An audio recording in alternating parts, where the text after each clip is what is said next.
CEO. My name is Lou Sharamonte, and welcome to South Bay Indigenous Solidarity's Indigenous Peoples Day or Indigenous Solidarity webinar is what it is. Uh, our organization, which is a grassroots group based in San Jose, California, is co-hosting this event in conjunction with a couple of segments of the Democratic Socialists of America, including the Religion and Socialism Working Group and the Democratic Socialists of America Santa Cruz chapter. However, I do wish to state that all the content in this webinar is simply what the presenters and myself as the moderator wish to share. All of the presenters of this webinar speak on behalf of themselves, regardless of any organizations of which they are members. And all of our presenters will be offering their presentations from different geographic locations. I'm speaking to you from the ancestral territory of the Sayanta people, who spoke a version of the Awaswas language.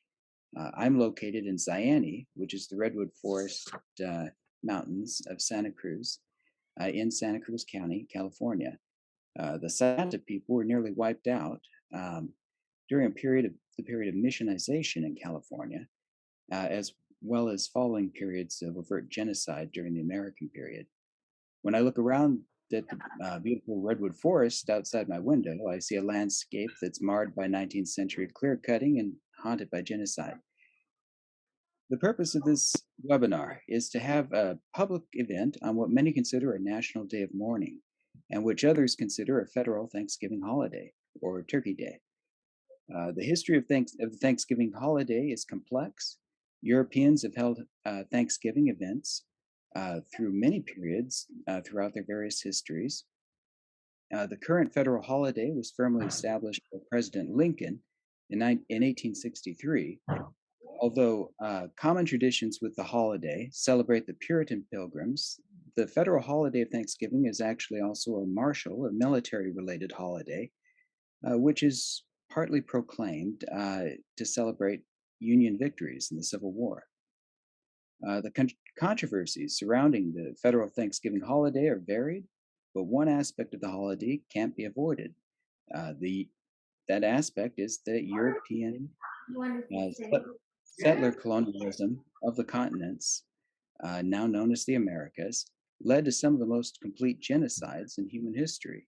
It also led to the largest forced appropriation of land in human history. This morning, a sunrise ceremony took place at Alcatraz Island in San Francisco Bay.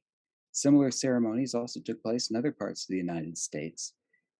The ceremonies at Plymouth, Massachusetts, and at Alcatraz are particularly important since the indigenous reoccupation of Alcatraz Island in 1969 was the event that basically spurred the quote unquote Red Power movement in the national media and led to greatly publicized activities of civil protest, which brought the fundamental human rights of the indigenous inhabitants of what's now the United States into public conversation. It's arguable that the concept of a US version of Indigenous Peoples Day sprang up from that pivotal event in 1969. Like many residents of North America, my own ancestry is mixed. I'm apparently a direct descendant of Charlemagne, who was an 8th century emperor in Europe who somewhat started the idea or the concept of Western Europe. Another relative of mine was actually a pope during the missionization of California by the Catholic Church, which was incredibly troubled process. I'm also Hispanic. I have heritage from Spain, Portugal, France, Italy, England, Scotland, Ireland, Low Countries, Germany, Finland, West Asia, North Africa, Sub-Saharan Africa, and some of that heritage, enough to be qualified for membership in the tribe, is Cherokee. I also have other ancestors who came over on the Mayflower. I mentioned this complex ethnic heritage of myself because many residents of North America share a similar ethnic history. Many residents of what the Europeans referred to as the quote-unquote New World do have at least some Indigenous American ethnicity in their heritage as well. Or I should say many residents. Certainly if you're a mestizo in the Americans, which is an old term that has been used in racist contexts in the past, You're likely Indigenous or you have Indigenous ancestry. Many people with Indigenous ancestry in the Americas are not members of organized tribal groups. For those of us with mixed ancestries, a holiday such as the US version of Thanksgiving is a complex one. The purpose of this webinar is to provide a forum by which Indigenous leaders and their allies can speak truth to history, where they can explain some of the efforts that Indigenous Amerindian groups are taking to ensure their fundamental human rights are preserved and respected, and where ideas of how all residents within the Americas can act in solidarity with these Indigenous Amerindian inhabitants. Keep in mind that the land of the Americas, all land in the Americas, is quote unquote ancestral land for at least one group of Indigenous American peoples, the group whose ancestors lived in that area. Keep in mind that throughout the present day United States alone, there are literally hundreds of thousands of burial, cultural, and sacred sites. And keep in mind that the stewardship of these cultural sites and the stewardship of the ecology of the land itself is an important human right for Indigenous peoples to be able to practice. With these concepts in mind, I'm happy to introduce Jonathan Cordero, who is Executive Director of the Association of Ramaytush Ohlone, on whose ancestral lands the Alcatraz sunrise ceremony took place this morning. He will explain he will offer a version of a land acknowledgement statement and explain a bit about the importance of land acknowledgements generally. After Jonathan Cordero speaks, I will give a brief introduction to ways in which all residents in the Americas can help actively work to support Indigenous groups and protect burial, cultural, and sacred sites within their regions. After that, Amamotsan Tribal Chair Valentin Lopez will speak. The Amamotsan Tribal Band is heavily involved in land stewardship efforts in the effort to remove the El Camino Real Bell monuments, which can be seen as California's version of Confederate statues as they exist in other states, and the effort to protect the tribe's most sacred ceremonial site, the land of Hurastock in Santa Clara County. He will be followed by Lenny Foster, who is Dene, which some call Navajo. Lenny has worked with the American Indian Movement and the International Indian Treaty Council for decades, and has been involved with the spiritual care for Indigenous prisoners, including Leonard Peltier. He actually spent time at the Indigenous reoccupation of Alcatraz in 1970. The final presenter today will actually be Daniel Sheehan, who is from the Romero Institute and the Lakota People's Law Project. And Daniel will speak about issues involving Dakota Access, the Dakota Access Pipeline, Line 3, and many others that are of concern for the Lakota People's Law Project in particular, but which have not really received media attention. And the webinar will end with a period where questions submitted by the audience at any point throughout the webinar can be answered by the presenters.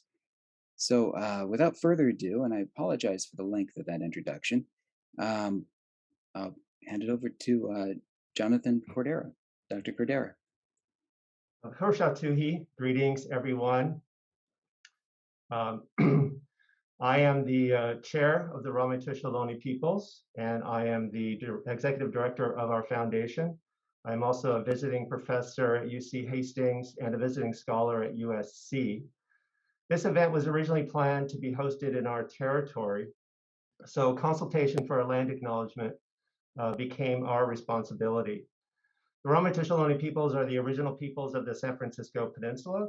There are no other peoples who are indigenous to the area. And it's important to understand that of the roughly 2,000 people who occupied the San Francisco Peninsula when the Spanish first arrived, only one family is known to have survived.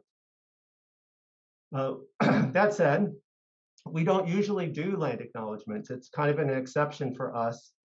And that's because from our perspective, land acknowledgements are for settlers on our lands to recognize their positionality vis-a-vis local native peoples and lands, to recognize that they benefit from living, working, and recreating in our ancestral homelands, and to recognize their complicity in ongoing colonization.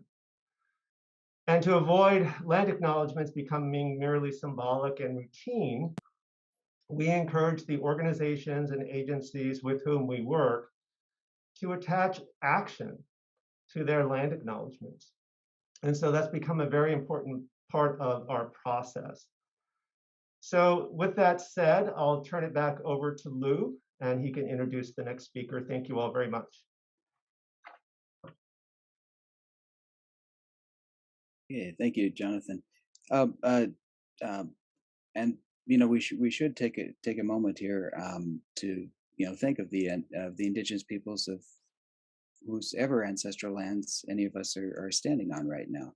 Those might be our own ancestors, or they might be the ancestors of the people who are alive today, but that are of indigenous heritage. Um, I know that Jonathan did send an example of a land acknowledgement that would be used for or it within Ramaytush territory, and I could find that right now unless he has it handy. Uh, but to give it as an example, I guess. But there are programs out there that you can go to see which indigenous groups were in the particular area you're living. And as I said earlier, I'm speaking from the land of the Sayanta people, which is now primarily stewarded by the Amamutsun tribal band, which is descended of the descendants of those who were taken to Mission Santa Cruz and Mission San Juan Bautista. And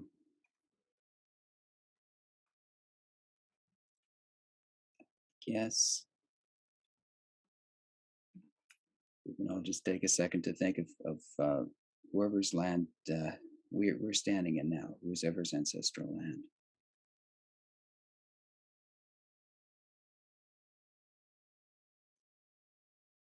Right. I don't mean to cut that too short, uh, but I do want to introduce the next speaker, which is Amamutsun Tribal Chair Valentin Lopez. But before I just hand the mic over to him, I just wanted to sort of go over a couple of terms that are being used throughout this webinar. The term indigenous generally refers to a group of people who are native to a region, which most people realize. In other words, it refers to a deep ancestry, often at least stretching back millennia, associated with a particular geographic location. In that sense, for example, most inhabitants of Italy are indigenous to that region. The majority of Italian citizens basically have ancestors who've lived in the region for centuries. But generally speaking, the term indigenous people is legally defined as an ethnically distinct group who have been impacted by colonization. The indigenous peoples of the continents, now termed the Americas, are usually referred to as Amerindian. In the United States, the terms Indian, Native American, or others have been applied to indigenous Amerindian peoples within the boundaries of the land presently considered the United States. But indigenous peoples obviously exist throughout the world. The Sami of northern Scandinavia and the Kola Peninsula are considered an indigenous people. That would be in Europe, as are the Aboriginal Australians of the Australian continent. Our organization, South Bay Indigenous Solidarity, is a multi-ethnic group that supports Indigenous-led grassroots efforts to promote human rights, restore Indigenous land stewardship, and preserve threatened cultural, burial, and sacred sites. Our current focus has been supporting the Amamutsun tribal band in its efforts to protect Huristak, which is an area of immense cultural, historical, environmental, and spiritual importance. Our membership comes from numerous ethnic backgrounds, including indigenous Amerindian heritage in some cases, and we recognize that we currently reside on indigenous ancestral lands that were forcibly appropriated from those who lived on those lands at the time of Spanish colonization of what is now described as the state of California.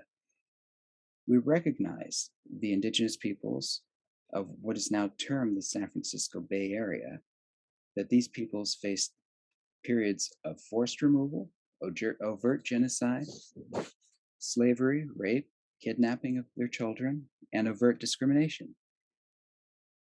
I do want to say that one issue that the tribal chair expressed that he was going to speak about is the issue of protecting Hurastak. And definitely do visit the website www.protecthurastak.org to learn more information about that issue. I'll turn it over to the tribal chair right now with that introduction. And I should, you know what, I didn't read Dr. Cordero is the executive director of the Association of Ramaytush Ohlone. Valentin Lopez is the tribal chairman of the Amamutsun tribal band, a position he's held since 2003. And the Amamutsun tribal band is one of the three tribes that are recognized as Ohlone. Valentin is Mutsun, Awaswas, Chumash, and Yokuts. The Amamutsun are comprised of the documented descendants of Mission San Juan Bautista in Santa Cruz. Valentin Lopez is a Native American advisor to the University of California, Office of the President. He is also a Native American advisor to the National Alliance on Mental Illness and the P.B. Hearst Museum of Anthropology. Valentin is actively involved in efforts to restore tribal indigenous knowledge and ensure our history is accurate, the Amamutsun history is accurately told. Finally, Valentin is working to restore the Mutsun language and is a traditional Mutsun singer and dancer. As chairman, Valentin has been a standing member on all tribal committees and boards, and he's spoken at the United Nations regarding the importance of Hurastak. And with that introduction, to you, tribal chair.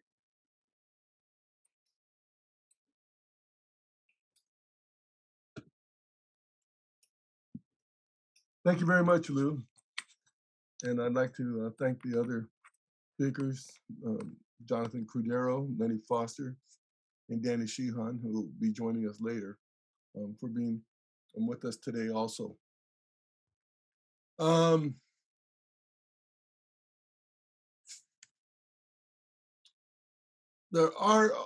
Our tribe is comprised of the descendants that were taken to Mission San Juan Bautista and Mission Santa Cruz.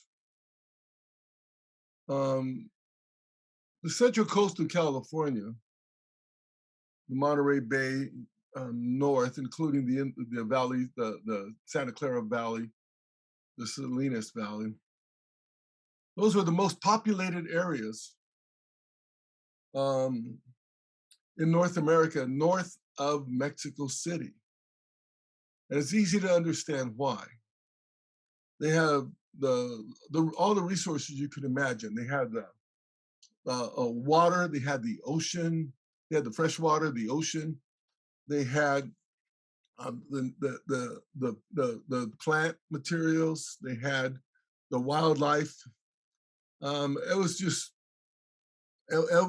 just beautiful territory and with rich resources, and that greatly accounted for why it was the most populated in North America, north of Mexico City. What happened to those people? When you look at the history of California, our history is never told. When you look at the signage, for example, of the towns, the roads, the schools, etc., our people are never included. We've been ignored, we've been forgotten, and we've been erased from the history of our territory, and that's true for many, many, many tribes in California. The history of our tribe shows that we went through 3 periods of brutal colonization. We went through the Mission Spanish period, and then the Mexican period, and then the California American period. In that time, our population was declined by over 98%, near extermination. I want to talk a little bit about that history, and I'll do it briefly, because it's important to understand where we've been, to understand where we are today. When I talk about the missions, they didn't start with Spanish soldiers and the Franciscan missionaries entering California in 1769. That brutal history and the story of the mission started in 1453, when Pope Alexander VI, I believe it was, I could be corrected there, said that all indigenous people put out a papal bull, and a papal bull is an official doctrine of the church. And it said that all indigenous people are heathens, pagans, and savages. It said that indigenous people have no soul. And that's one of the statements that I really focus on. Have no soul. What does that mean? We have no soul. Well, what it means is that we are not human beings. And if we were not human beings, it didn't matter if they raped us, if they enslaved us, if they brutalized us, if they killed us, tortured us. It didn't matter because we were not human beings. There was the papal bulls, that same papal bull also said that all indigenous people are the enemies of Jesus Christ. It said indigenous people were to be put into perpetual slavery. In many ways, that's what we live in today with the poverty, the incarceration, the loss of identity and all that. Those are forms of of slavery today that we live with. The addictions, the depressions, those are all forms of it. And it said that our property and our possessions were to be taken from us. And then in 1493, there was another papal bull that was issued. There's a lot of papal bulls, not only about indigenous people, but throughout history. There's quite a few papal bulls. But this papal bull is recognized as the doctrine of discovery. And it had, and it directed the European Christian nations to go out and discover the new lands, because they were discovering a lot of new lands at that time, to go out and discover new lands and claim them for their nation, and to have the indigenous people assimilate. And they wanted them to become the citizens of that country, and they wanted them to live as the Europeans did, and they wanted them to become Christians. And it said if they refused to assimilate, they were to be killed. That's a directive from the doctrine of discovery. Now, this is the Pope, supposedly a holy man, saying, kill the indigenous people if they refuse to assimilate, because they're not human beings. How can a holy religious leader make those claims? Right after that, Portugal went down to Portugal went down to Africa and started capturing the Africans and selling them into slavery. Then they went to India, and then Indonesia, and then the Philippine Islands, the Pacific Islands. And then they came to the Americas. And so that's what brought them to California in 1769. It was a directive from those papal bulls and a desire to conquer these new lands, to conquer those people, and to claim their natural resources. That's what it's been all about ever since the beginning. During that period of that colonization, it's estimated between 100 million and 300 million indigenous people died, were put to death. And they'll tell you, well, that was because of disease. We didn't do that. That was because of disease. What? They're the ones that are bringing the disease to us. They were the ones that are developing these enslavement barracks and stuff like that we had to live in, that was causing and exacerbating that the disease spread. But yet, that's what happened. And I believe that that same mentality that we are not human beings continues to this day. Look at George Floyd. Look at Ahmed, I'm sorry, the name is slipping me now. The one that was just sentenced, and the other one who was just, you know, the one that was, well, the one that was jogging, and then the other ones. I'm sorry, it's leaving me now. I was fresh in my mind this morning, but my mind, that's what happens when you get old. How? There you go, Ahmaud Arbery. Thank you very much. You know, that's what brings us to where we are today. All that racism, all that hatred, all that discrimination, all that domination. Those are the directives straight from the Pope. Straight from the Pope. Why aren't those recognized as sins? Why don't they work to try and address that as sins and to change that? They just accept that as being fact. During the mission, I'm going to talk about that. I have to talk fast now. I wasn't planning on going there, but I'm not going to. I think, but that's very important in understanding what happened to the indigenous people and how those missions came to California.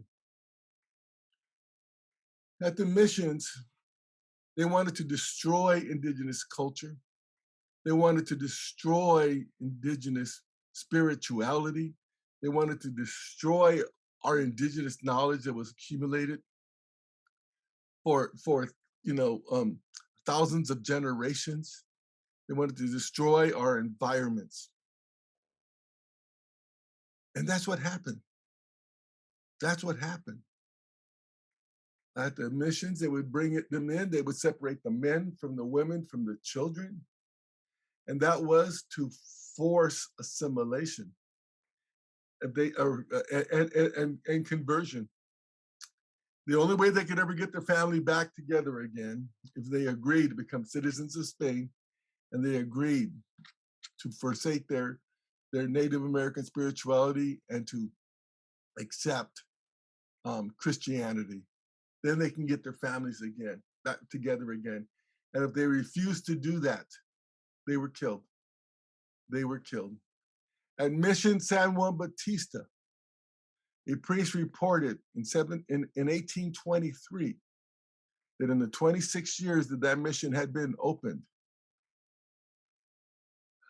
that in that 26 years, that 19,421 Indians died at that mission. And there was still another 10 years of that mission operating.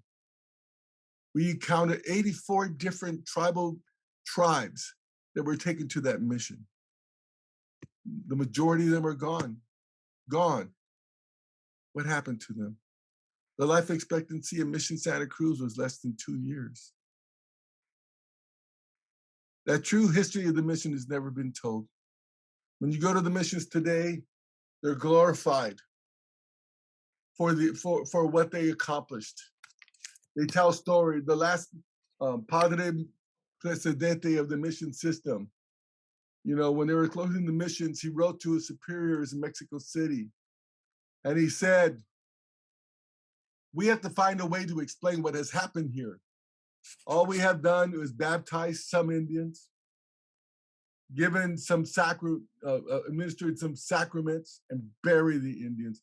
He says, "Along the coast of California, there are no more Indians, and we are going to be judged harshly and with scorn." And so with that, they came up with the alibis and the excuse that the Indians came to the missions voluntarily. That was a lie. That the Indians came to learn agriculture. That they came to find a better life. That they came to find God. How do you like that? They came to find God. That's why the Indians came there. And so whenever they were developing the curriculum for California schools, they didn't go talk to the tribes. They went to the Franciscans, and then the Franciscans were only too happy to tell them those lies. And that's been the teaching in California to this day. When is that going to change? I kind of that was followed by the Mexican period. The Mexican period was just equally as brutal. It included slavery, it included brutality, it included rape. And they gave away these large land grants because California, the natives weren't converting as they wanted, and they wanted to populate the state with citizens, with persons who claimed citizenship with Spain. And so they started bringing people from Mexico to California and giving them these huge land grants. And then with those land grants, they also gave them the feeder stocks and stuff like that for these huge cattle ranches, horses, sheep, pigs, etc. And that completely changed our environment. They thought our grazing grasses were inferior, so they bring in these grazing grasses from Europe, and that because they don't, they grew a lot faster because they didn't develop that deep root system. They grew faster, and they quickly shaded out our native plants. Today, you know, when you look at the landscapes, when you look at the landscape in back of Lou, for example, all that plant materials you see there, that's over 96% non-native. What happened to our native plants? Those native plants were our foods, our medicines, our basketry, etc. What happened? So that was followed by the American period. The American period was kind of determined by the first governor of California. He said in his very first State of the Union that there will be a war of extermination against the California Indians. That is to be expected. And shortly after that, they passed the first treasury bond in California. One of the very first treasury bonds in California was to pay for the extermination of indigenous people. And with that, they paid bounty monies, 25 cents to $5 for every dead Indian. And they paid militias to go on out and hunt down the Indians and to kill them. That's what they did with the bond money. And that went on for 22 years. And then they passed laws of legalized kidnapping of Indian children. They'd kill the parents and take the children.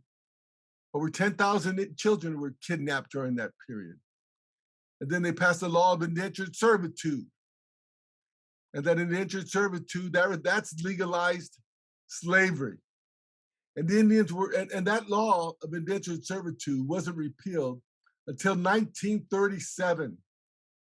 Slavery in California, of California Indians in California was legal up until 1937.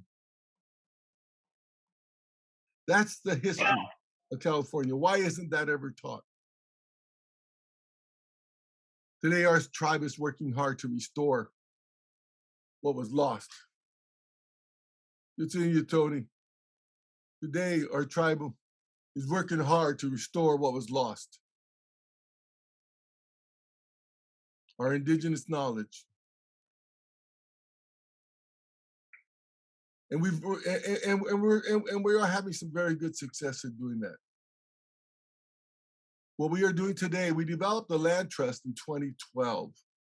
The goal of that land trust is we have four main goals: to preserve and protect our sacred and cultural sites, to do research to restore that indigenous knowledge, to do education of our people and the public, of California Indians and how our people lived. And then the fourth goal is to restore traditional native stewardship to the lands. And today we have a very strong native stewardship core. We'll have 10 stewards working. In the summertime, the kids come out, and we'll have up to 37 of our youth out there working side by side with our stewards working. And they do get paid, and they get paid a nice salary. I said our first goal for us was to conserve and protect our sacred sites. We have a lot of challenges today. We have our most sacred site is at the far end, at the southernmost end of Gilroy, at a place known as Juristock. And Juristock translates to the place of the big head. And our big head dances were our most important, most sacred dances. And Juristock is also where our spiritual leader, Kuksui, lived. We've always hoped and prayed to return to those lands. And today there's a proposal before Santa Clara County to do sand and gravel mining, and to bring down four of our sacred mountains and turn it into a big pit in the ground. And that's going to have a horrible effect, and whenever, and we've been fighting hard to return to those lands for over 220 years. And now they're just going to destroy them. That's what colonization means, just monetizing every possible resource on the lands, just for a few white rich people. Excuse me, I have to be careful. Just for a few rich people. That's what I wanted to do, just for a few rich people. My apologies. And it really is, it's horrible. And Juristock isn't the most thing. We're also fighting, there's a proposal for a dam now at Pacheco, off of 152 near Casa de Fruta in Gilroy. East of Gilroy and north of Hollister. And they're going to, and it's going to be a huge dam that they're trying to build there. And we've already identified 44 cultural sites, significant cultural sites, that are going to be impacted by that dam. A lot of other tribes are working to tear down dams, and here they're looking to build a dam. And what's going to be the impact on the fish and the wildlife there? What's going to be the impact on destroying our sites, so we can never go there and pray for them and be with them and hold ceremony there? That's our responsibility. That's our job. And then you look at the high-speed rail coming through. The high-speed rail coming through, there used to be 4 natural lakes on that alignment going from Merced to Gilroy. There used to be 4 natural lakes. They drained the lakes and they used it for agriculture. And now the high-speed rail is going to go through there. And that high-speed rail is just going to destroy the sites where those villages were, and just bring up thousands and thousands of remains of our ancestors. We have a lot of challenges. All Native people have a lot of challenges protecting their cultural sites. When is that going to end? For us to ever have a healthy relationship, for the Indigenous people to have a healthy relationship with the state of California, with the federal government, with local governments, with churches, etc., the perpetrators need to heal, and they need to change those laws, and they need to stop destroying our spirituality and our culture. And they need to stop glorifying that brutal history that destroyed us. That those missions, as I said, there was 21 missions and resulted in the death of up to 150,000 people. And yet they turned those into tourist attractions. How do you turn a place where 150,000 Indigenous people died into a tourist attraction? And then to honor those missions, they place a bell on the El Camino Real, which is one of the main roads up from Mexico, up all the way up. And they put a mission bell every mile on going north to south and the opposite side of the freeway, south to north. They put a mission bell there. And we are fighting now to have those bells removed and to stop glorifying a false, brutal history that just destroyed people's culture and spirituality. We ask you to stand with us. We ask you to support our efforts. I'll stop there so we can listen to the other speakers. Thank you very much. Thank you, Tribal Chair Lopez. Our next scheduled speaker is Lenny Foster. Lenny has served as, he's retired at the moment, but he has served as director of the Navajo Nation Corrections Project, and has served as spiritual advisor for 1,500 Indian inmates in 34 state and federal prisons. Uh, he has co authored legislation in New Mexico, Arizona, and Colorado that allows Native American spiritual and religious practice in prison and results in significant reductions in prison returns. He is a board member of the International Indian Treaty Council, a sun dancer, and member of the Native American Church. He has been with the American Indian movement since 1969 and has participated in actions including Alcatraz, Black Mesa, the Trail of Broken Treaties, Wounded Knee 73, the Menominee Monastery occupation, Shiprock Fairchild occupation, the Longest Walk, and the Big Mountain Land Struggle. He was a 1993 recipient of the City of Phoenix Dr. Martin Luther King Human Rights Award.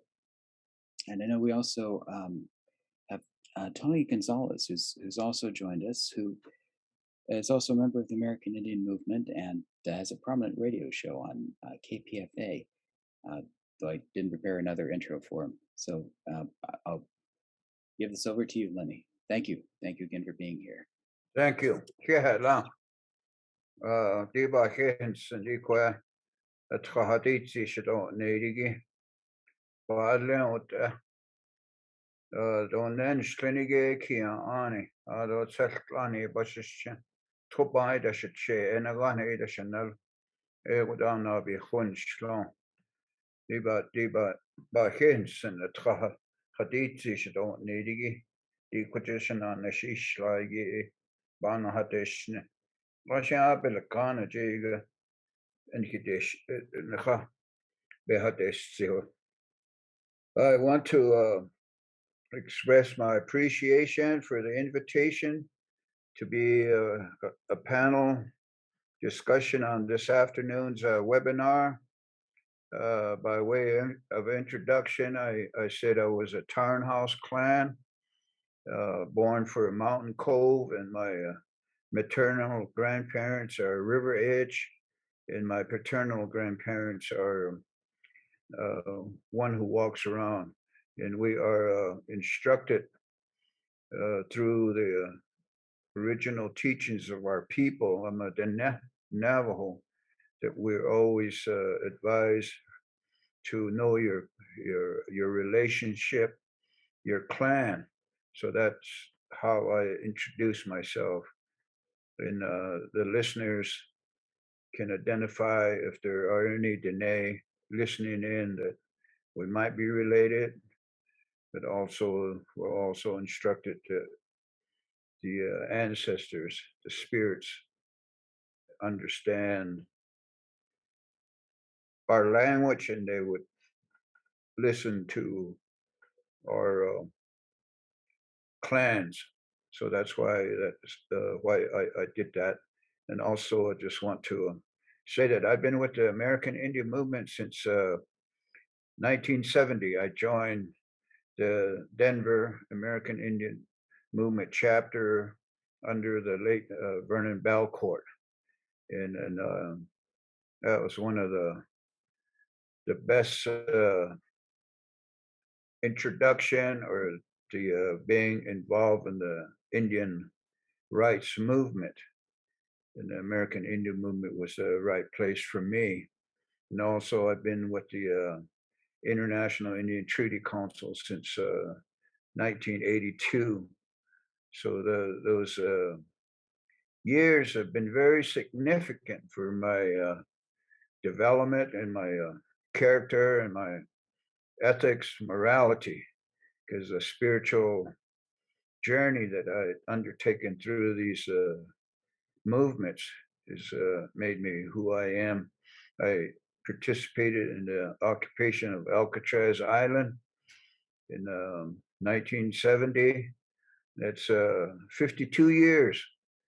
I was a college student at that time, and I hitchhiked from Fort Collins, Colorado to San Francisco, and I had some friends that were students at San Francisco State College. and University of California at Berkeley. They were Dene also, Navajos. And both of these two brothers that I connected with because they were from my home reservation. They're now gone, but I always remember them. Also, I participated in the demonstrations and the protests in Gordon, Nebraska, which was the protest to help the Raymond Yellow Thunder and his family. And that was 49 years ago. That, for many of us, that's where the American Indian movement got involved. And also Wounded Knee, South Dakota in 1973. And that's we're coming up to 50 years. That was 48 years ago.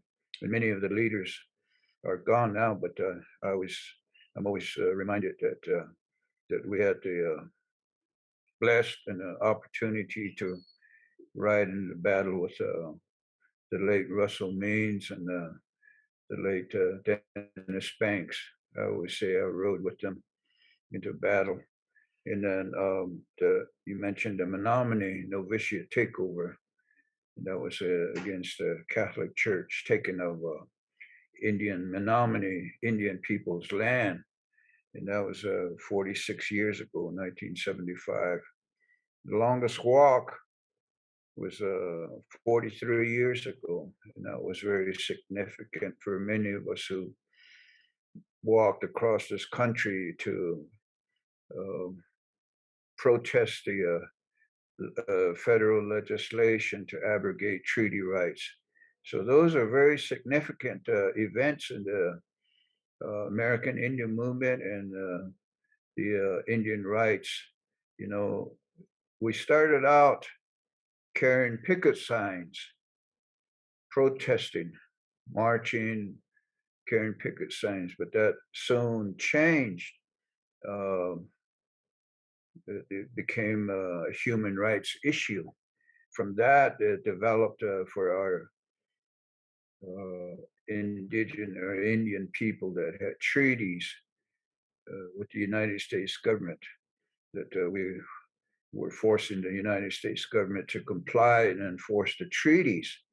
So it became an issue around treaty rights. In the Wounded Knee, we were forced into self-defense and armed confrontation with the FBI and the federal marshals. That became a very serious issue because of the government intervened and took sides with the goons, the auxiliary police force that were formed to attack the traditional Dakota peoples.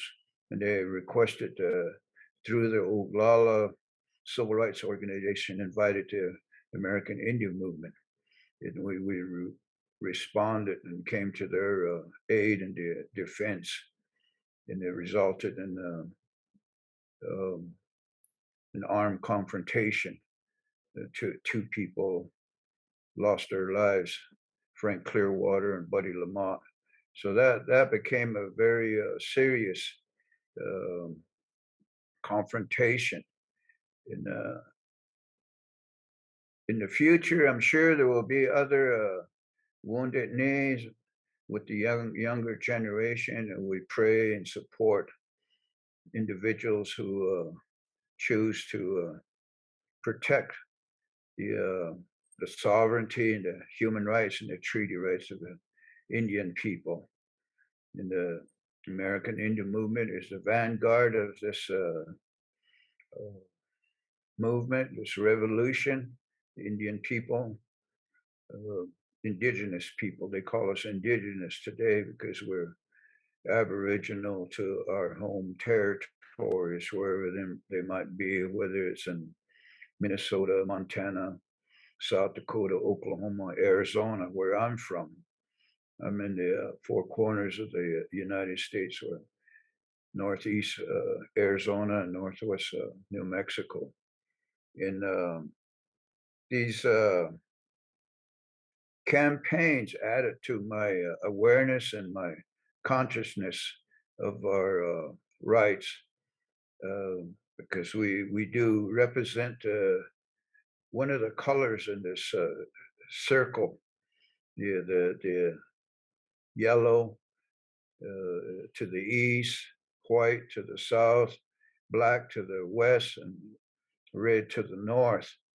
And the red that we represent, we're bound by a complete evolution of our mind and our body and spirit. We make every effort to learn and to become a warrior for our people, to be a teacher and a mentor for our children, grandchildren, great grandchildren.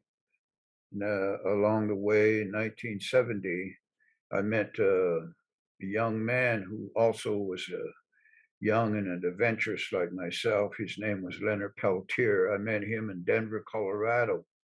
So that's how long I've known him. I sundanced with him at Crow Dog's Paradise in Rosebud, South Dakota in 1975. So we were bonded by the pipe and the sweat lodge and the ceremonial ways of the Lakotas, the Sundance. So I did that for 26 years, and that's how I became acquainted with Leonard Peltier. When he became incarcerated in 1977, I made it a priority for me to go visit him, and I requested to see him when he was at the United States Penitentiary in Leavenworth, Kansas. The chaplain approved my request, and I informed the chaplain and the warden that I can conduct sweat lodge ceremonies. And that's one thing about the Federal Bureau of Prisons. They don't have enough Native Americans to do these, perform these ceremonies. So if you volunteer and you know the ceremonial ways, the songs and the prayers and the protocol to conduct the sweat lodge ceremony, the pipe ceremonies, talking circle, they would allow you to participate through their orientation and workshops and be approved. They do a background check. Once you pass all of that, you're allowed to come into the facilities and conduct the ceremonies for the Native prisoners. Not anybody can do that. You need to know the prayers and the songs and to lead and be of a good, a moral, ethical person. So that's one of the ways that we can contribute to helping our brothers and sisters that are in the prison system. So that's why I became involved as a volunteer spiritual advisor for the Federal Bureau of Prisons in 1981, and also the Arizona, New Mexico, Colorado, Utah Department of Corrections. And I've been to Oklahoma, Texas, California, Lewisburg, Allenwood, Pennsylvania, Atlanta, Georgia, and more recent, been visiting with Leonard Peltier in Coleman, Florida, Supermax facility. Also, one of the most secure prison in the United States is ADX in Florence, Colorado, and there are some Native prisoners there, and I used to go there every quarter. So these are some of the activities I've undertaken as a spiritual advisor,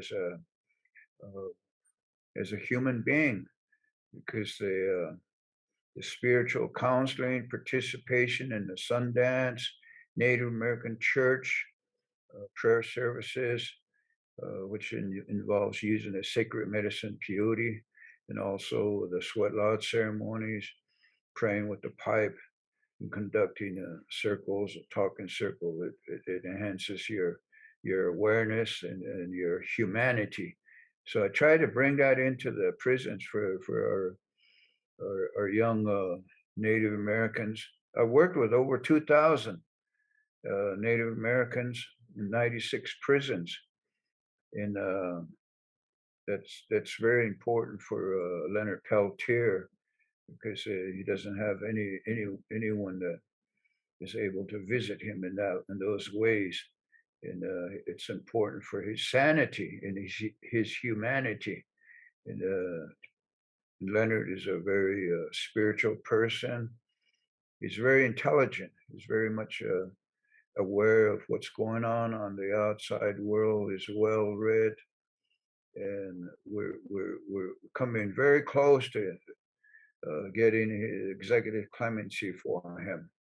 And we have a group, Leonard Peltier Support Committee, headed by Carol Gokey, and the attorneys Kevin Sharp, Gene Roach.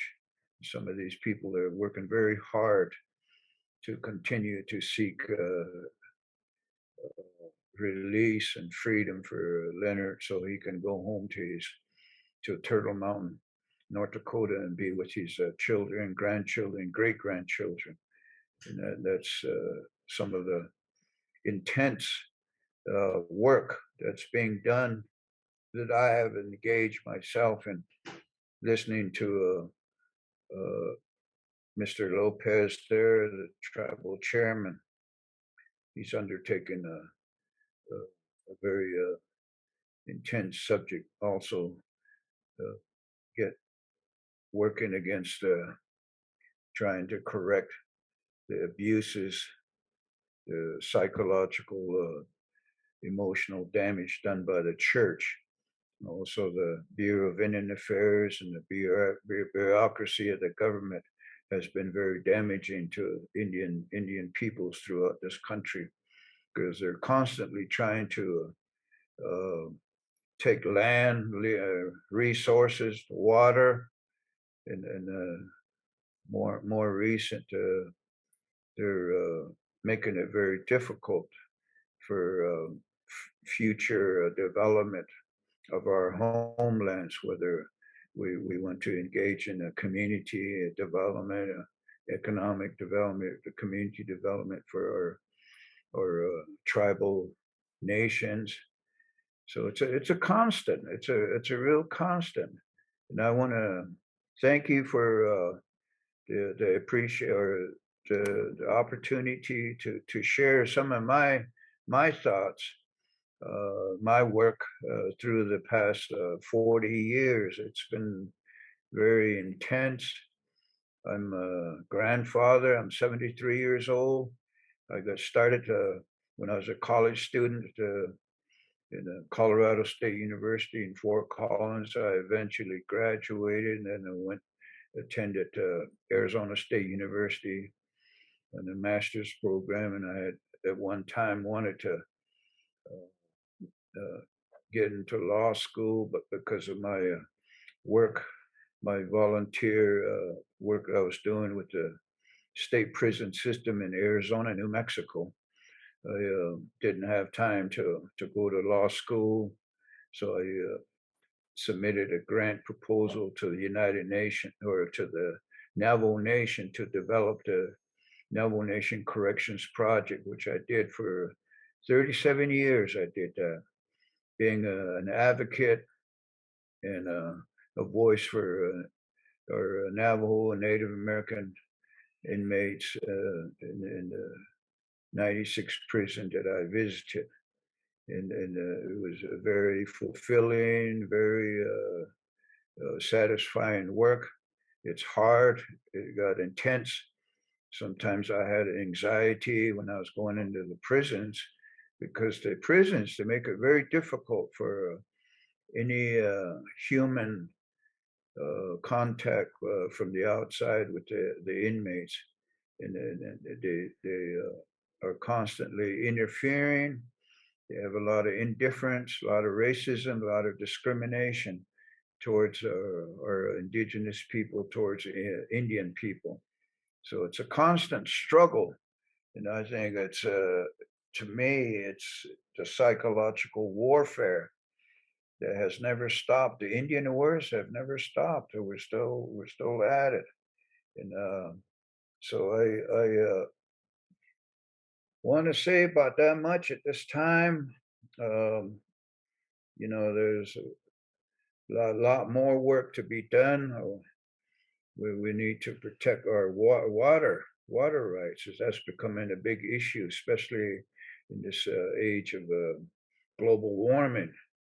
So, as Indigenous people, as Native Americans, we need to um, exert ourselves to sit at the table and have a voice in our way of life. We need to protect those ways and the issues coming out of what they've done to our children, boarding schools. Like I said, the psychological warfare began ever since 1492 in these attempts to not only assimilate but to annihilate us has been very, very hard on our people. Alcoholism, drug abuse, and methamphetamines. These are some of the problems that our younger generation has. But then again, we have a lot of young leaders. You see the Line 3 up in Minnesota, the protests against pipelines, Dakota access pipelines, and Standing Rock. Those are examples of the younger generation standing up. And we should pray for them and support them. And that's a good example of the leadership that the indigenous people, the American Indian movement, is given to this world. And like I said, the American Indian movement and the International Indian Treaty Council has played a major role in those ways of protecting Mother Earth and protecting the air and the water.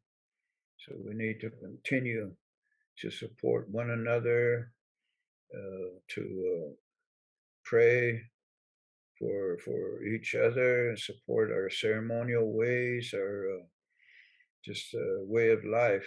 And so that's what I would like to say. And thank you again, Lou, for inviting me.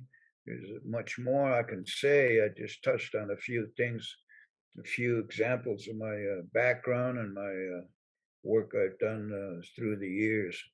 It's been a long haul. It's been a hard struggle. I feel like I've done time with Leonard, and he's been in there 45 years, going on 46 years, and then I feel like I've done time with him. So I need to relax, use the sweat lodge, go to a Native American church peyote meeting, eat a lot of medicine, use that main smoke. Those are ways that I can not only help all relatives, but remember our clients, and but help myself and my family and my grandkids.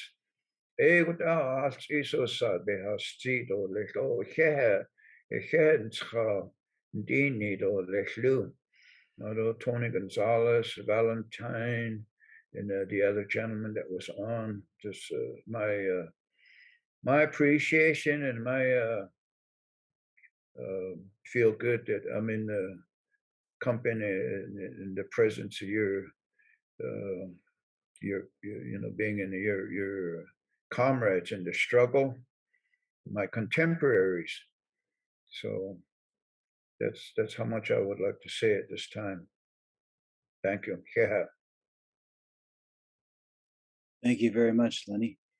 And if anyone has any questions they'd like to put forward to any of the panelists, please do that using the question and answer box that'll pop up on the bottom of the screen if you roll your mouse over it. I know we do have Tony Gonzalez here at the or he's logged on, but I wasn't quite sure if he wanted to say a few words or not. Otherwise, Daniel Sheehan is supposed to be logging on in just a couple of minutes. But one thing that I did want to say before the end of this program is in terms of being in solidarity with Indigenous peoples within the U.S., and certainly anywhere in the world, it is important to remember that this is all ancestral land, and it all contains many throughout what's now the United States, hundreds of thousands of burial, cultural, sacred sites. I've worked for decades myself. Have a background in cultural resource management, which is a fancy term for the legally mandated processes by which these sorts of sites are offered some degree of consideration, if not protection. I've worked for decades advocating for sites that have fallen through the legal cracks.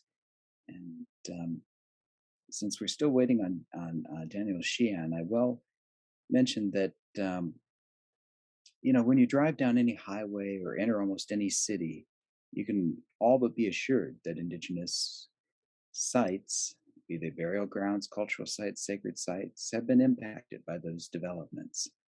Take, for example, Santa Clara County, which is where the site of Heuristic that Travel Chair Lopez was speaking of earlier is located. Officially, there's over 5,500 quote unquote archaeological sites located within that county alone. And the majority of these sites are either indigenous or have indigenous components to them. In the city of San Jose, you actually have the city center built over numerous indigenous burial grounds and cultural sites. And currently, the locations of all of these, literally around the United States, hundreds of thousands of sites, are kept secret to some degree or another. Only the property owners, certain government agencies, and certain qualified individuals are allowed to know where they are. The way that the laws regarding these sites are currently set up, they get put into play when people file for building permits when they're digging in the ground. The county or city planning will know it's a sensitive area if it's been recorded as such, if there are sites recorded in the area you're applying for the permit in. And that'll set into play a whole motion by which what is supposed to happen is some sort of archaeological report, some sort of environmental impact study is supposed to be done on that site before a permit's approved. So ensuring that people are getting permits when they're digging in the ground is a very important step that might not seem the most natural to take in terms of solidarity with the indigenous peoples of the U.S., but it's a pretty darn important thing. And unfortunately, the system doesn't always work. There's a lot of sites, pieces of property that are exempt from the laws, like the California Environmental Quality Act or the National Environmental Policy Act, which normally put these protections into play. And often the only protections that are offered when a site's discovered is there'll be a person monitoring construction activities to make sure things aren't too badly destroyed. And certainly that human remains aren't moved without being considered or given some respect. And do realize that there are laws out there already that just by doing simple things like filing for building permits or paying attention to if you find an unidentified bone in the ground, you're legally required to report that to a coroner's office and get that checked out before you continue construction. So I see that Daniel has arrived, and but the other thing I wanted to mention is one reason the Amahutsan Tribal Band has had some not final success, but some impact on the environmental study for the site of Heuristic in Santa Clara County is that tribes do have an ability using Assembly Bill 52 within the state of California, at least, to comment on environmental impact studies that have cultural resource components to them. So, but unfortunately, tribes are not aware of every time a construction project is potentially affecting a historic resource or a cultural resource. So, if you have concerns about some sort of building or anything that's going on for environmental reasons or what have you, also consider the cultural aspect of the piece of land that building may be being put on, and ensure that reach out to local tribal groups in your area if you think it might be a sensitive piece of land. And without further ado, I will introduce our final, our fourth speaker today, which is Daniel Sheehan. I'm probably mispronouncing that. At any rate, Daniel Sheehan is quite a famous fellow, and he's president and co-founder of the Romero Institute and former president and co-founder of the Christic Institute. He has degrees from Harvard College and Harvard Law School, and has helped lead multiple lawsuits of historic importance, including 3 Supreme Court cases. And certainly, if you're familiar at all with the Sharon Silkwood or the Karen Silkwood case in the late 70s, you were familiar with Danny's work. And I probably don't need to list anything else. I'll just give this to Danny. Danny is speaking on behalf, or well, he's giving us an update on what's going on with the Lakota Peoples Law Project, which is an institution that's associated with the Romero Institute. And I'll give it to Danny. Thanks, Lou. Thanks. Yeah, the Lakota Peoples Law Project is a subsidiary organization of the Romero Institute. And the Romero Institute, as Lou was pointing out, is the progeny of the Christic Institute that was in Washington, D.C. For 20 years. I was the chief counsel for the United States Jesuit headquarters in their National Social Ministry office, dealing with a number of things. And I had been asked by a close friend of mine who was in law school with me, who was made the head of the American Civil Liberties Union for the 10 states in the Rocky Mountain region. When the occupation took place back in 1973, he called me immediately to come in to help. And I was in there when the occupation was going on, working with ACLU and working with the people to actually file motions to dismiss the case against the leadership people of the American Indian Movement people, Russell Means and Dennis Banks and the Bellecourt brothers, et cetera. They had been the ones who had occupied the buildings on the Rosebud Reservation back then, when the Pine Ridge siege that took place, when the FBI and the U.S. Marshals and everybody came in and surrounded the place and started exchanging gunfire with the people from the American Indian Movement. And I was brought in by the American Civil Liberties Union to help work on motions to try to protect the people and to get the case dismissed because of the prosecutorial misconduct on the part of the FBI and the Justice Department people under Richard Nixon.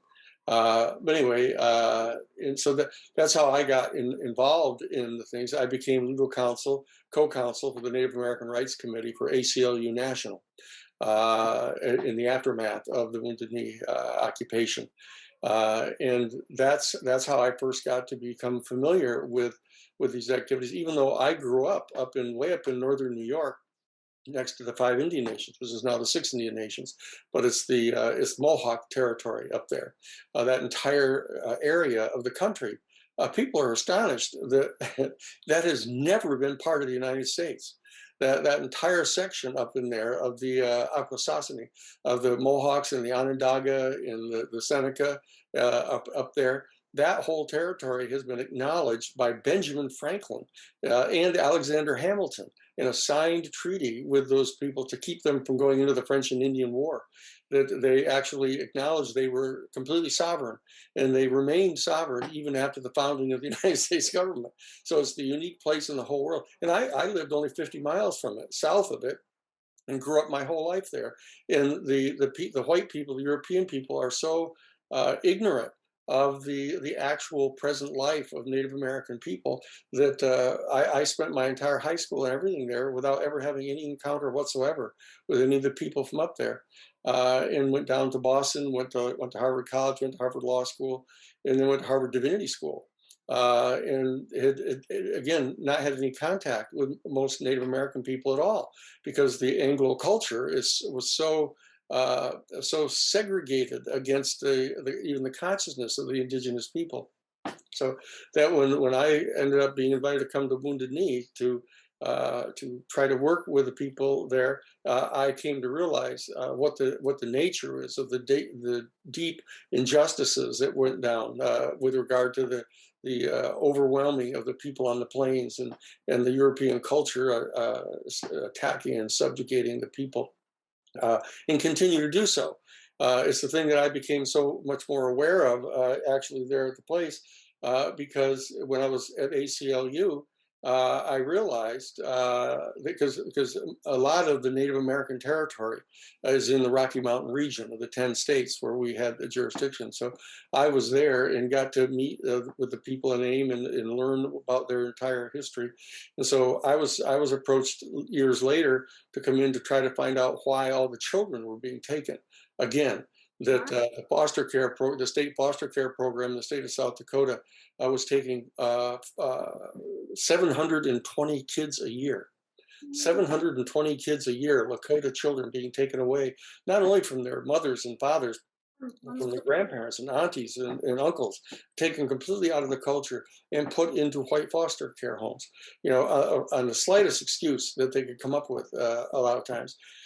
So I got drawn back into this, and we set up the Lakota Peoples Law Project up in Rapid City, South Dakota, to take on the South Dakota State Department of Social Services that were taking all of these children, and brought major actions against them, mobilized people against them. Finally got the Obama administration to invite us to come in to redraft all of the enforcement rules for the Indian Child Welfare Act. And we went in and did that and redrafted them all and submitted them to the Civil Rights Division of the Justice Department. They approved them and then got the BIA to sign off on them. And that's what's causing the big storm now that's going on, where they're trying to challenge the Indian Child Welfare Act up in the United States Supreme Court.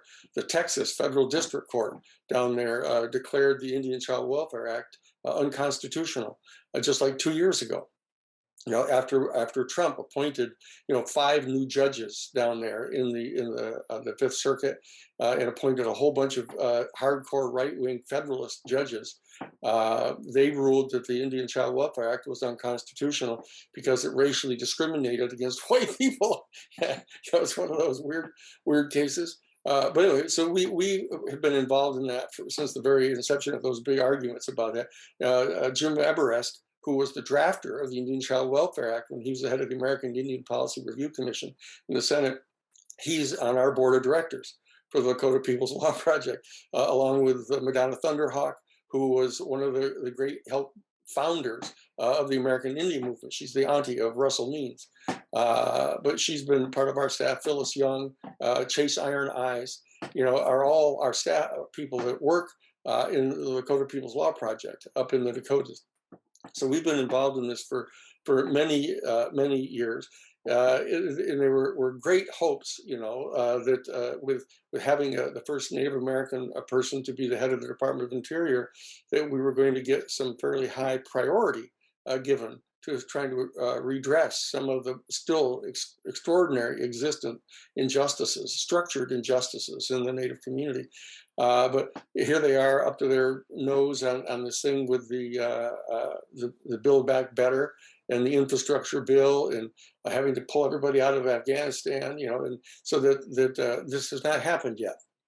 But there's a lot of really good people in the Department of Interior, and we believe that we can all work to try to get some of these injustices removed. The problem is you always feel terrible, even though I'm Irish, I sympathize totally with the oppression of the European culture and the Brits, and what they did to the indigenous people in Ireland.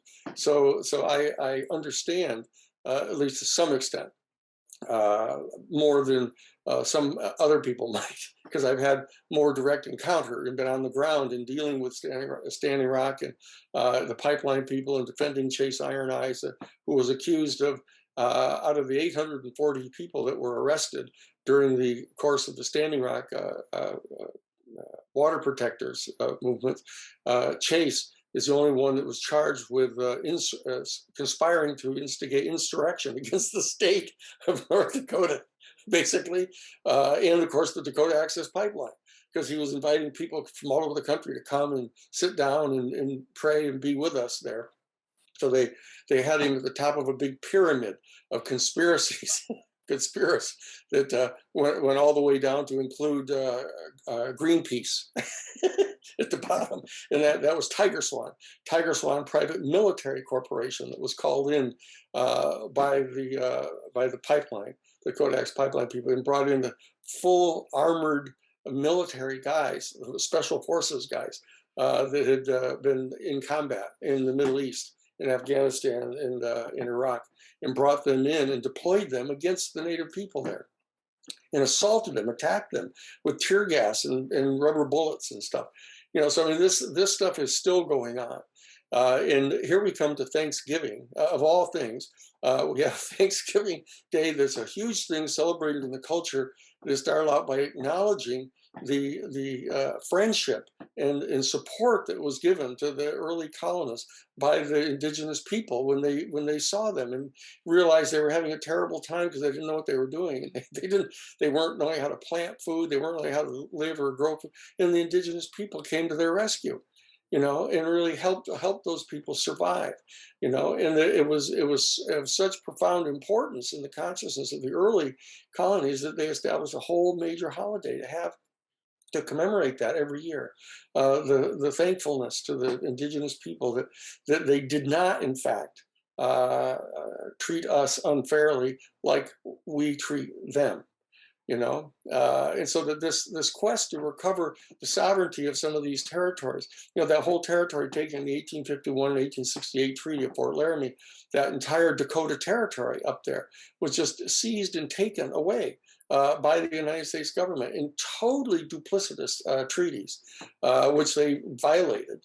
They just lied and said that the Lakota people that were on the western side of the Missouri River had somehow ceded the land to the United States government, all on the eastern side of the Missouri River. It was just a complete, total lie, and then they just took the land. And so the whole quest to determine how the indigenous people are going to come back into fuller sovereignty over their physical territory and be able to establish husbandry over the national parks and wetlands and grasslands and stuff that are there, that the United States government is just holding out of their possession every single day. Under these weird rubrics of national parklands, national grasslands, national wetlands, national forests, national parks, and I was sitting in the headquarters of the ACLU. I was drafting the Supreme Court briefs that we had in Mancari versus Morton, which we established the right of the Bureau of Indian Affairs to hire Native American people on a discriminatory basis. So that I looked at the map and saw these big, gigantic green areas, and they had these little tiny yellow spots, each one of them. And I turned on the lights because in the middle of the night I was writing this brief, and I went over to the map, and all of these were reservations, these little yellow spots, these little tiny reservations. The rest of the land was their Aboriginal land. It was all around their territory that had been designated as national parks or national wildlands. And so that the need for the indigenous people to rise to a position of power and authority and respect in our nation again, so they can reclaim the husbandry over their territory. That 99% of it isn't being used as such by anybody still. They just hold it away from them.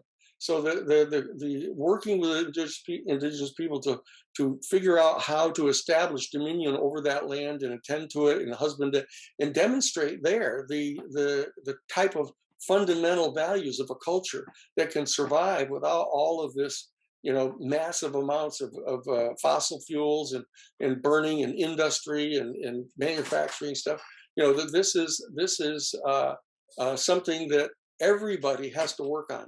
Everybody has to work on it with the under the leadership of the indigenous people themselves as to how they're going to come about reestablishing that type of authority and dominion and responsible attention to the territory to protect it in the face of a culture that is primarily self-destructive because of the capitalist system that we've adopted. There's not any doubt about what it is. It's the establishment of this type of corporate entity where the owners of all the assets of the company are completely immunized against any liability at all. And it's a device they created in 1872 just as a business vehicle by means of which they could immunize themselves against any liability.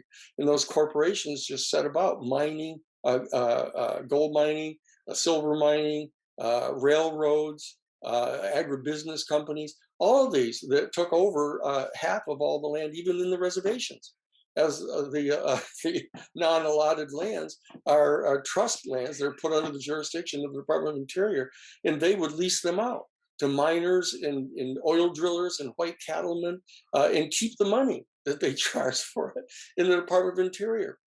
And got caught doing it in the Cobell case, and ended up, settling for like 1/10% of the money that they had taken from them. There's all kinds of levels of this injustice, but the fundamental issue is the return to a greater position of sovereignty over the actual territory that is their Aboriginal indigenous territory, and that's one of the most important things that can. Everybody needs to pay attention to that and be willing to help the people, because they will protect their water, they will protect their land, they will protect their wildlife, and they will protect their children, which is something that you can't say for the European culture. Anyway, I thought I would just try that's who we are. That this is the Romero Institute. In addition to our Lakota People's Law Project, we're drafting the California Green New Deal.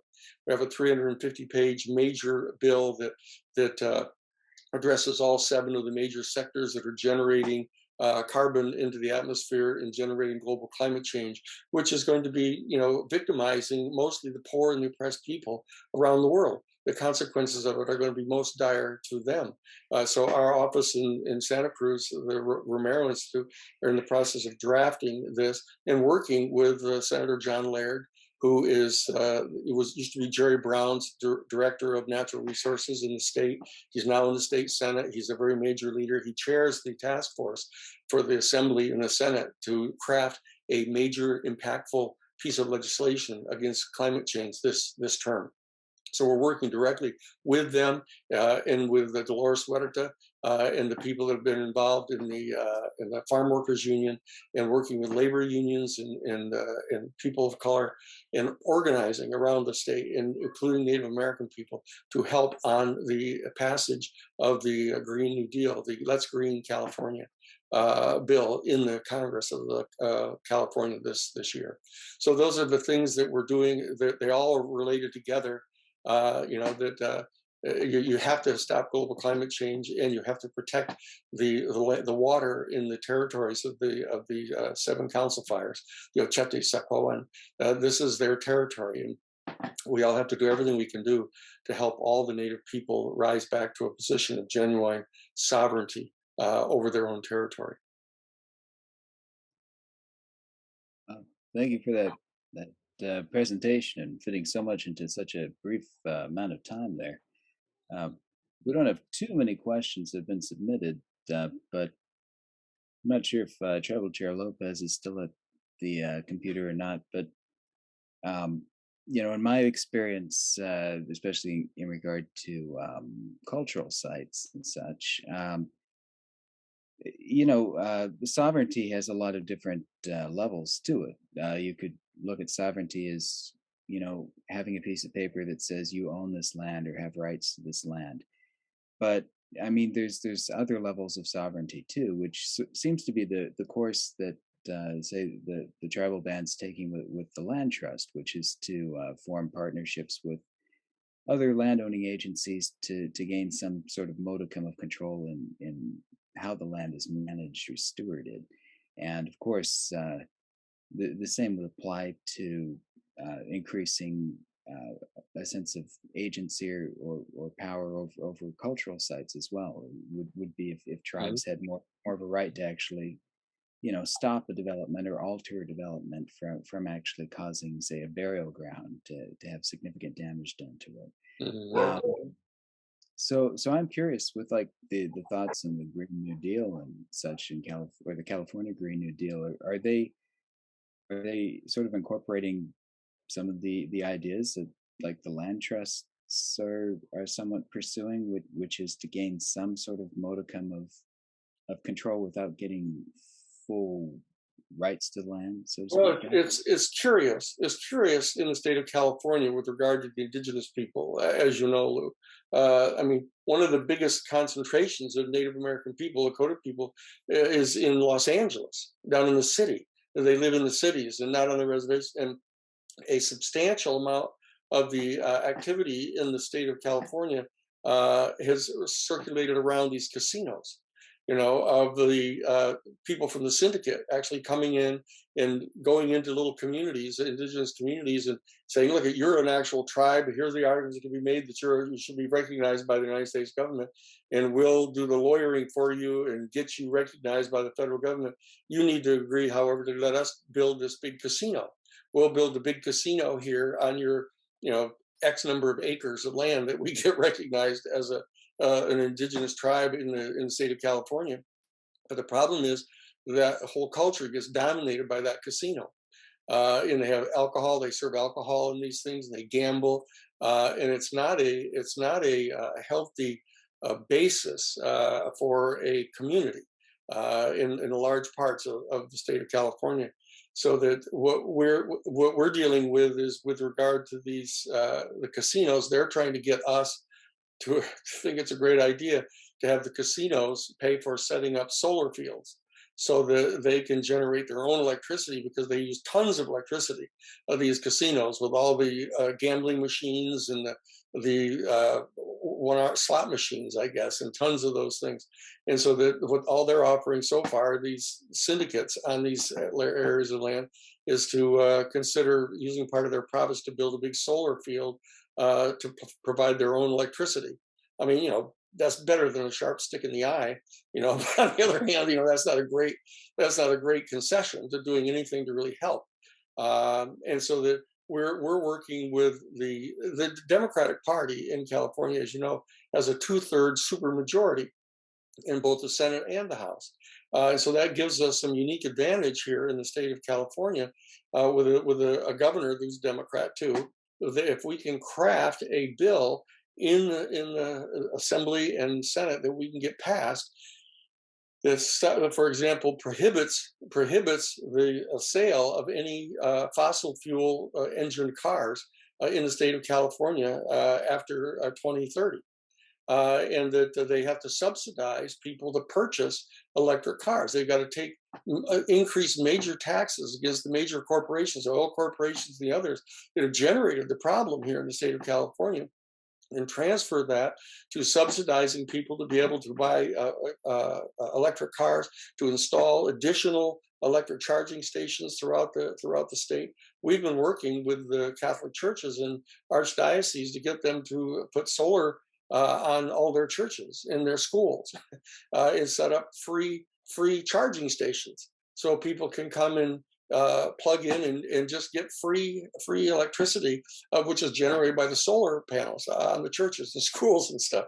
So we've got we're dealing on very local levels about how to get these things done, and on the state level as well. So we're very optimistic that we're going to get we're going to get 3 bills introduced, one this year in 2022, one in 2023, and one in 2024. That's how the political world works. But we're going to be attacking this 1/3 at a time, of reducing and bringing down to zero the carbon emissions of 9 different sectors in the state that are generating the major amounts of greenhouse gas emissions. So that's what we're doing in alliance with everything we're doing up in Lakota territory.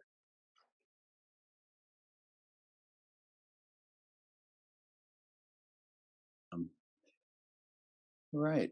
Yeah. I just I personally see such a tie-in between the various indigenous groups around the country gaining more of a modicum of control over ancestral lands through the land trusts and other issues like that, sort of being an intermediate step or a step aside from actually gaining full quote unquote ownership of ancestral lands, which would probably be very unlikely at this point in time. Mm. The I did want to put out there a question that had been put into the a couple of times into the Q&A box here, and um, uh, the individual is asking that uh, uh, as a high school student, what source should I use to learn more about true history for the indigenous peoples in California? And there's a secondary question that's related to that, and that's about are there any groups working on correcting the California history curriculum in California schools? And I think that the tribal chair Lopez would definitely have an answer to that. Yes. Yeah, people are working on getting true history back into the church. First of all, how can people learn the true history? You know, if you look at the books, there was a book that came out in 2015 or 2016. It was called A Cross of Thorns, and that presents a lot of the true history of the missions. And that would be a good book to start with. But then it has, I don't know how many pages, perhaps 20 pages and stuff like that, of footnotes and stuff. And those are real clues into other resources to go to. And a lot of those are the diaries of the priests or the diaries or the logs of the supply ships and stuff that came in. They kept logs and stuff like that. And they talk a lot about that. You know, you're not going to go to a book and find the true history there. Although recently some histories, you know, there are some books that are coming out that talk about the true history, but you are going to have to do some research there to find that.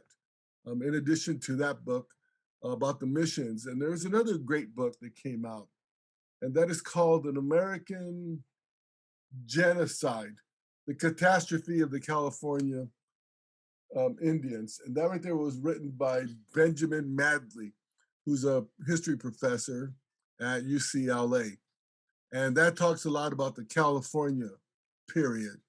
And a lot of the laws that I cited when I was talking and stuff, they're in there, and those would be good. But you're going to have to, you know, you're not going to take a course at a community college or even at a university on that true history. That's going to be very hard to find. You're going to have to do a lot of your own self research. Now, regarding the curriculum, um, you know, the president of the UC system, um, she recently gave $1 million grant, a million point something um, dollar grant for a critical mission studies, and that was to tell the true history of the missions. And that that 2 year research period is coming to an end here pretty quick. In several months, it'll be coming to an end. And there was a lot of research on that. And based on that, there's a lot of curriculum that's being developed. You're not going to find a history of California tribes because we are developing a history of the Amamutsin tribe and the Waswas tribe in Santa Cruz for the Santa Cruz and Amamutsin territories. But we don't have the authority to speak for any other tribe or any other territory.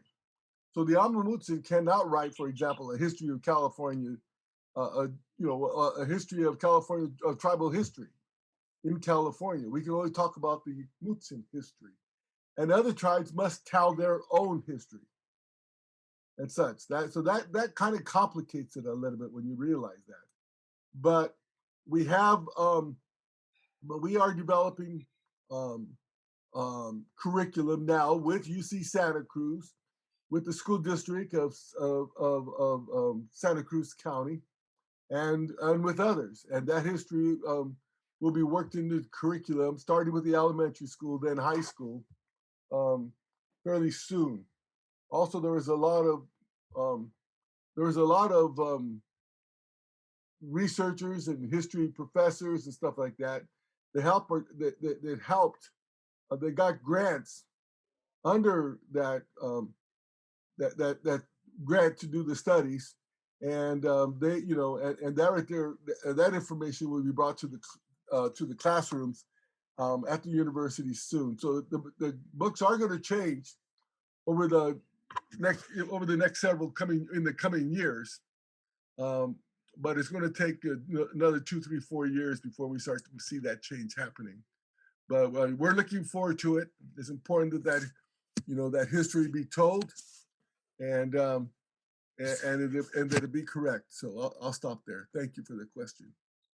And we've got to be very cognizant of the fact that the way that the next 2 elections are going to be going in 2022, the members of the Congress in Washington, D.C., the members of the Senate, and then in 2024, because if Donald Trump were to run again and is the nominee for the Republican Party, and if he were to win, he would once again cut off all the funding that would be coming to the reservations. They have this terrible set of policies that were inside the administration of Trump with regard to Native American issues and Native American rights.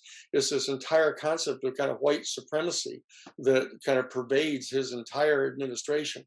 And that they consider the indigenous people as all coming from these shithole countries. Remember that's his analysis of it all, and that everybody, all kinds of people inside his administration are incredibly racist and defensive about protecting the white culture as if they were here first. So we've got to be cognizant of this, that we need to do everything that we can possibly do during the course of the next, I'd say 4 to 6 years, while we're working on global climate change issues intensely. We've got to exercise great care to keep this extraordinarily reactionary element that's trying to take over the Republican Party from coming to power, because it's going to turn back, by a century, relations in the progress that the indigenous people are making in our country too. You're absolutely right, Danny. I'm working on a book right now to present a lot of that true history. Great. And I hear them saying that they don't want to teach critical race theory. That's right. Oh, they go, man. Yeah. There goes my book. Yeah, that's I want my book to teach the truth, and they're going to do all they can to keep it. That was going to get censored. That you probably won't be able to talk about it on Facebook either. Yeah. The official government narrative that they're all really interested in super protecting now. They've actually authorized Facebook under a statute that's called the Decency and Communications Act that Congress passed, of asking them to censor not only obscene stuff and extremely violent stuff, but also any other information that you find to be offensive to you. That's the standard. So Facebook can knock you off. They've stopped us from putting some stuff up that's critical through the Dakota Peoples Law Project. Criticizing the state of South Dakota and their foster care program, and criticizing the state of North Dakota for allowing the change of the location of the pipelines and stuff like that. And what they did is they said that this was political, that you're not allowed to engage in political conversation. I mean, political is having to do with public policy. That's what political is about. So we need to, while we have the opportunity to lean forward and do this, we need to do it and protect the structure to keep this weird 18% of the people that are involved in supporting Trump.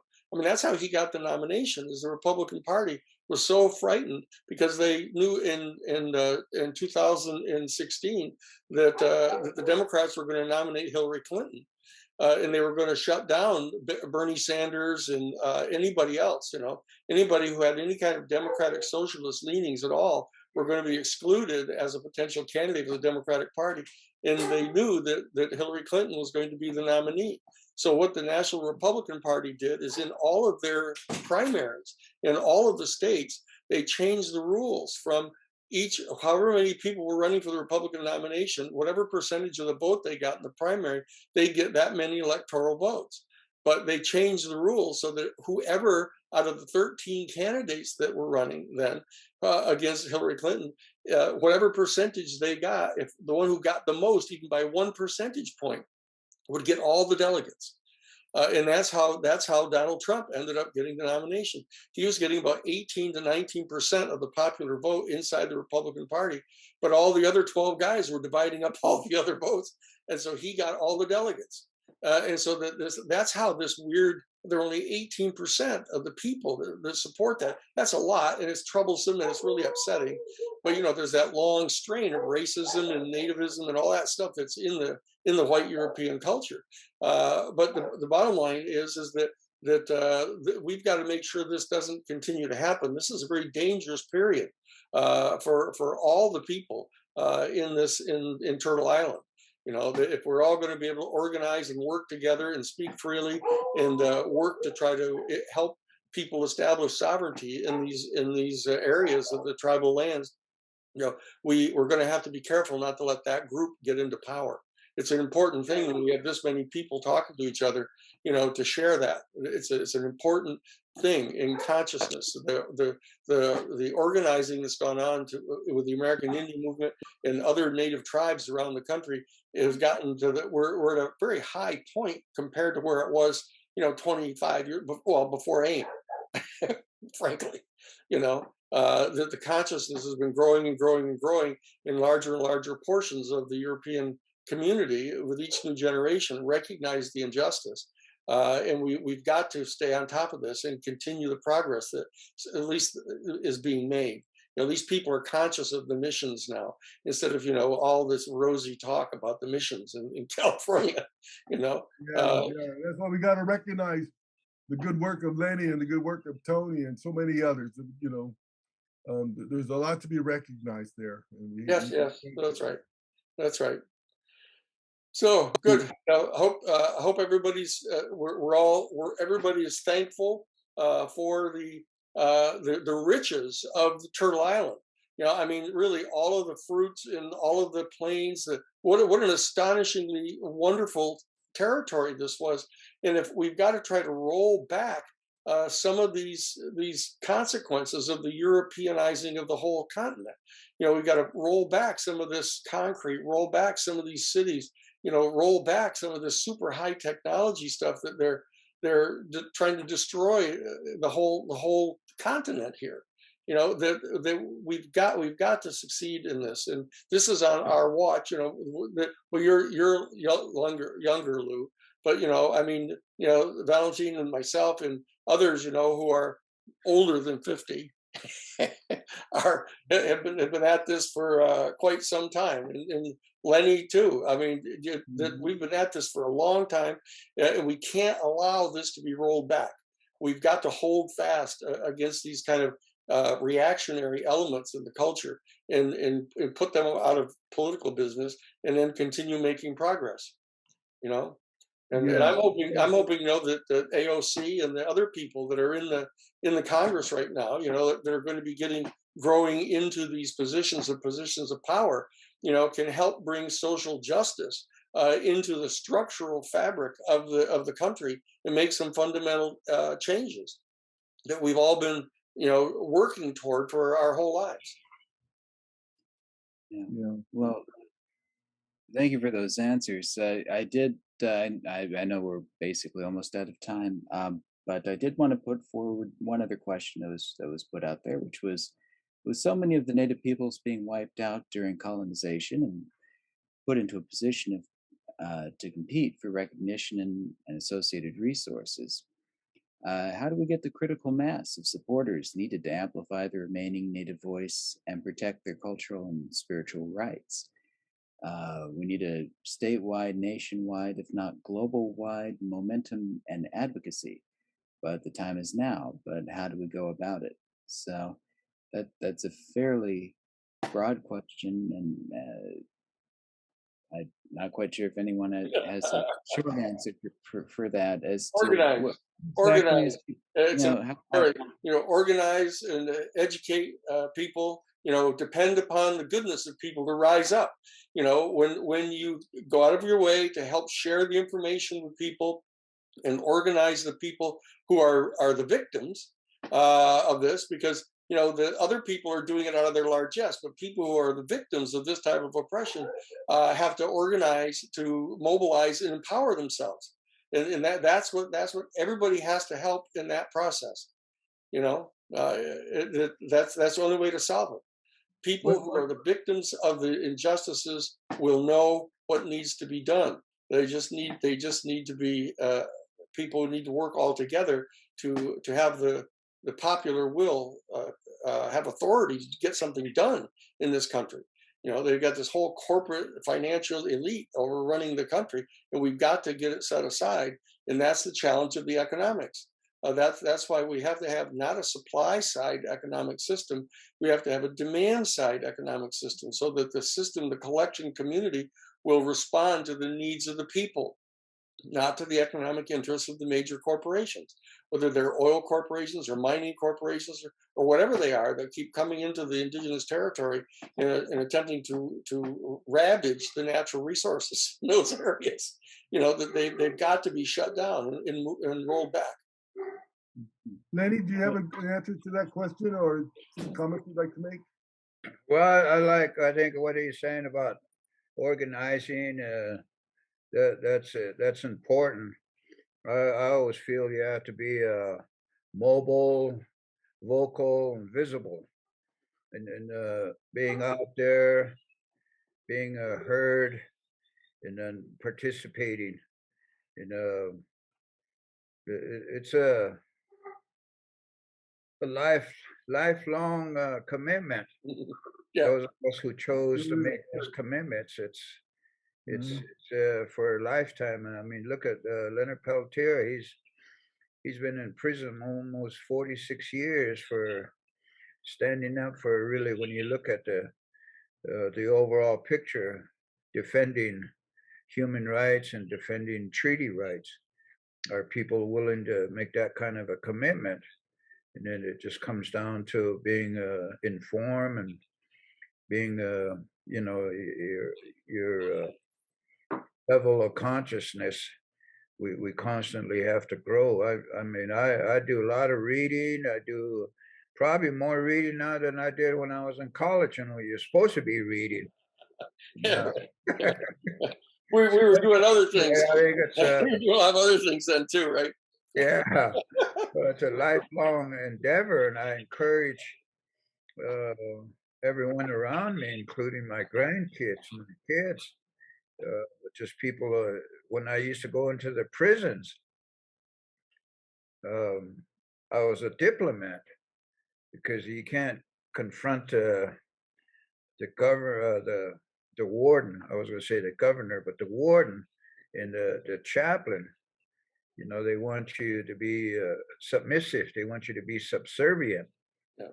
And just fighting for what I used to fight for was the sweat lodges, and to have that recognized as a program, the same as rabbis or the Islamic or the Christians, because they had their beliefs recognized. But when Native Americans, that's an example. You have to stand up for it and educate. And but I always found that it pays to be a diplomat, because once you express that anger, then they're not going to listen to you. And I locked horns with Senator John McCain at a congressional hearing before the Senate committee back in 1994 when I testified in Congress, and he just didn't like Native American prisoners having the sweat lodge program recognized in their right. That was the basis for my whole testimony, that Native Americans need to have their rights protected, and we need to. I mean, we were fighting to get it implemented as a federal legislation, a federal law. He fought it. Oh, no, you don't need no, Right. Do you have any scientific proof? That was his thing. Do you have scientific proof of how successful the sweat lodge is. So we know it works. All right. You don't need no Yeah. scientific studies to demonstrate that. So that's an example, educating them and standing up, but being a diplomat, knowing that, that if you stand firm with what your beliefs are, they have a hard time with that. That's right. That's You right. know, but the answer is that I've been saying a lot now when I talk towards the very end. I tell the people, I give that brutal history. Then I say, it's not your fault. We don't blame you. You're not the ones that was paying bounty money or collecting bounty money. But we ask you to recognize how much you have benefited from that horrible, brutal history. That horrible, brutal history. How much you have benefited. Every morning you put your feet in the ground, you're putting your feet on ground that has been stolen. And what we ask today is for all people to help tribes recover from that brutal history, from that historic trauma, to have the truth told, to change the laws that allow our sacred sites and our cultural sites be destroyed, and from having the continual attack on our culture, our spirituality, our environments, etc. That must change. I'm going to stop there. Tony, I'm going to ask you, is there anything you'd like to add, Tony? Thank you for being here, Tony. I admire you greatly. Is there anything you'd like to add at the very end of this webinar? Maybe he's not there. Okay, Lou. All right. Well, thank you all for participating again, and thank you also to Jonathan Cordero for being here earlier. And yes, I guess that pretty much concludes the webinar right now. We'll have a recording of this up on a YouTube channel in a couple of days. It'll most likely be on the DSA's national YouTube channel is where they're planning to put it. So we're expecting to get quite a few more people watching the event in the aftermath of its actual occurrence. And well, folks, if you have a chance, do please visit www.protectyourstock.org to sign the petition to support the tribe's efforts to protect its most sacred ceremonial site. If anyone else has anything to say before we're signing off, That's it. No, you did. You're a good wrap up there, Lou. Thank you. Oh, Thanks. good. Thanks, Tony. Thanks, Tony. Thanks, Valentin. Thank you. You're welcome.